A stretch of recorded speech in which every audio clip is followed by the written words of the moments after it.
উত্তর কোরিয়ার খ্যাপাটে নেতা কিম জং উন উপভোগ করলেন ইউক্রেন ফেরত সৈন্যদের নানা ধরনের মার্শাল আর্টের কলাকৌশল। উত্তর কোরিয়ার সবচেয়ে সেরা এবং বিশেষ সেনাদল হিসেবে পরিচিত ১১তম কর্পস। এই ইউনিটটি সম্প্রতি আলোচনায় আসে কারণ গত বছর এই বাহিনীর সেনারা রাশিয়ার হয়ে ইউক্রেনের যুদ্ধে অংশ নিয়েছিল। এর মাধ্যমে তারা আধুনিক যুদ্ধের অভিজ্ঞতা অর্জন করেছে বলে মনে করা হয়। কিমের এই পরিদর্শন সামরিকভাবে তাই বেশ গুরুত্বপূর্ণ।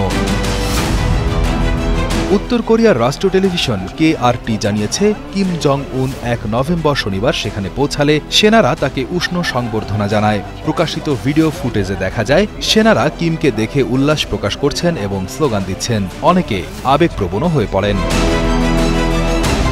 এ সময় সেনারা কিম এবং অন্যান্য সামরিক কর্মকর্তাদের সামনে একটি সামরিক মার্শাল আর্ট ও নানা শারীরিক কসরত প্রদর্শন করেন। এর মধ্যে একে অপরের গায়ে কাঠের লাঠি ভাঙা এবং মাথার সামনে ইট ভাঙার মতো কঠিন শারীরিক কসরতও অন্তর্ভুক্ত ছিল।